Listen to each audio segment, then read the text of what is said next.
नमस्कार। शंभवी चैनल में आपका बहुत-बहुत स्वागत है। मैं doctor Amita Puri, clinical psychologist, clinical hypnotherapist और इंडिया की जानी-मानी नार्सिसिस्टिक अब्यूज़ रिकवरी कोच हूँ। तो नार्सिसिस्ट के ऊपर हम बहुत बातें करते हैं। एक इंटरेस्टिंग केस कि हम डील कैसे करें, मैं उस विषय में आपसे बात करूँगी। एक इंटरेस्टिंग केस आया जिसमें वो लेडी बहुत परेशानी से, बहुत उसकी आवाज़ बड़ी मायूसी से, मरीन सी आवाज़ निकल रही थी और वो खुद डॉक्टर थी मगर अपने आप को हैंडल नहीं कर पाई थी सिचुएशन।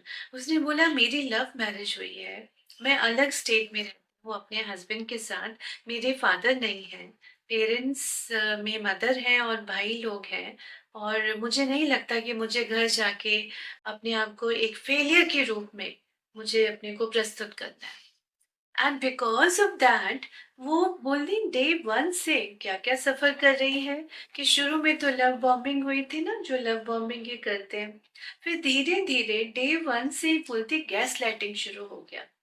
और गैस लाइटिंग इतना इतना हो गया, छोटी छोटी बातों में तुमने ये क्या पहना हुआ है, तुम ऐसे पहनो ना वो ज्यादा अच्छा लगेगा, तुरंत चेंज करो, अभी कर दो, प्लीज कर दो।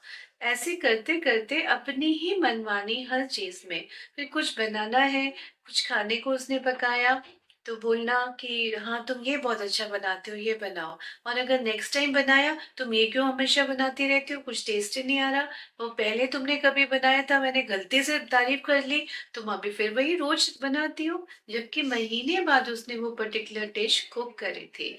मतलब छोटी छोटी बातों पे आपको बिल्कुल जिल्लत भरे माहौल में आपको अपने ही घर में रखना, कि आपको अपने आप से नफरत होने लग जाए कि आप इतना चीजें झेल क्यों रही हैं।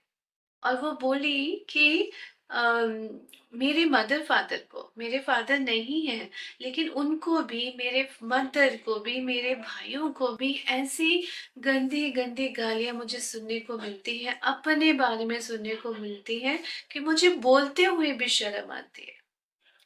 और मैं थर थर कांपने लग जाती हूँ बिल्कुल। मुझे मेरा एकदम दिमाग सुन्न हो जाता है, मुझसे बोला नहीं जाता, मुझसे कहा नहीं जाता, मुझसे अपने डिफेंस में कोई बात रखी नहीं जाती, मैं सिर्फ सुनती रहती हूँ जिंदा लाश की तरह।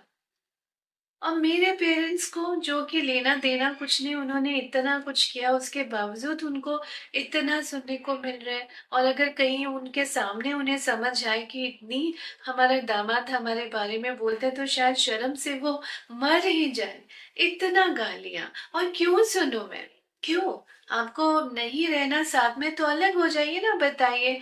इस तरह जो जिंदगी को बिल्कुल जहनुम बना देना, तो वो कहाँ तक की वो है, समझदारी है। तो मैंने बोला आप तो खुद एजुकेटेड हैं, खुद पढ़े लिखे हैं, खुद जॉब करती हो ना, तो फिर तुम सह क्यों नहीं हो? तो मेरे सामने इतनी हिम्मत करके इतने सालों में बात करने लगे हो, आपने सहा क्यों? तो वो बोली कि मैं खुद शर्मिंदा हूं कि मैंने इतना सहा, पर मैं करूं क्या? अब मेरे बच्चों पे आ रहा है, मुझे पोस्टमार्टम डिप्रेशन जो शुरू हुआ और तब से अब तक खत्म ही नहीं हुआ। और मेरे हस्बैंड को कोई परवाह नहीं है कि मुझे फीवर हो रहा है, मुझे कोल्ड है, मुझे ठंड लग रही है, मुझे मेरी की जरूरत है, कुछ भी नहीं। एक बार गलती से मैंने बोल दिया कि प्लीज आप चाय बना दोगे, सुबह सुबह बहुत उठने का मन नहीं कर रहा था। डिप्रेशन था, पोस्टमार्टम डिप्रेशन था। और उस चाय के नाम पे इतना कुछ दिन भर सुनने को मिला। तो शिजत मैंने मांगा ही क्यों, मैंने पूछा ही क्यों? और जो वो दिन भर लगी रहती हैं घर के कामों में, तो उनको तो अनपेड लेबर चाहिए। जो नार्सिसिस्टिक व्यक्ति होता है वो दूसरों की भावनाओं की कदर बिल्कुल नहीं करता, लेकिन हाँ पड़ोसी की करेगा, अपने रिश्तेदारों में जाएगा वहां करेगा, अपने दोस्तों में करेगा। लेकिन घर में उसका रौद्र रूप कुछ अलग ही होता है। और लोग बोलते हैं कि आप कहते हैं कि राक्षस की तरह वो आंखें हो जाती बड़ी बड़ी, आवाज बिल्कुल घ घ घ करके ऐसे करके निकलती है कि बिल्कुल समझ ही नहीं आता कि बोल क्या रहे हैं। और त्योरियां चढ़ी होती हैं, फेस एकदम जैसे कि खा जाएंगे, उस तरह का। जैसे किसी मदर ने बोला अपने बच्चे के लिए कि वो ऐसे ही मुझे देखते जैसे खा जाएगा। बेटा उनका नार्सिसिस्टिक था। तो उसके वेरिएबल्स थे कि घर पे किस तरह के माहौल में परवरिश हुई। तो ये चीजें जब हम देखते हैं तो मैं हमेशा बोलती हूँ अपनी बाउंड्रीज धीरे धीरे बनाने लगे, अपनी बाउंड्रीज धीरे धीरे बनाने लगे। और ये बहुत ज़रूरी है। अगर आप ये बाउंड्रीज़ नहीं बनाएँगे, तो मालूम है ना, जब-जब लक्ष्मण रेखाएँ उल्लंघित होती हैं, बनी थी फिर टूटी, बनी थी फिर टूटी, तो सोने की लंका भी जलती है। तो उस पैसे का, उस कारोबार का, उस मेहनत का क्या फ़ायदा, अगर हम अपने बच्चों को जायदाद के रूप में ये बीमारी ही आगे पास ऑन कर रहे हैं। क्योंकि बच्चों को हम क्या सिखा रहे हैं कि कोई गाली देता रहे, कोई गैस लाइटिंग करता रहे, कोई गलत काम करता रहे, आप सुनते रहो, सुनते रहो, सुनते रहो। तो उनकी पर्सनैलिटी में इफ़ेक्ट आएगा ना। तो मेन हमारा जो हमारा जो मैनेजमेंट का प्रिंसिपल होना चाहिए, boundary, creating the boundaries again and again, again and again. हर बार नहीं हो पाएगा आपसे, अकेले आपसे नहीं हो पाएगा, आई गेट दैट।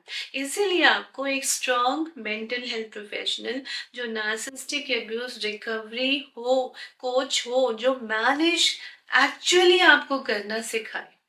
और ये इनके कांड होते रहेंगे, होते रहेंगे, वो खत्म नहीं होंगे। So you need a strong mental health professional with you, behind you, to support you, to guide you every step of the way. Right. तो अगर आपको ये वीडियो पसंद आई हो ना, तो जरूर आप इसको लाइक करिए प्लीज, और भर भर के शेयर करिए अपने दोस्तों में, अपने ग्रुप्स में। और पता नहीं आपके हाथों से कितनों को फायदा हो जाए और आपको कितनी दुआएं वापस मिलेंगी, आप जान भी नहीं पाएंगे। तो बहुत बहुत ब्लेसिंग्स। Thank you.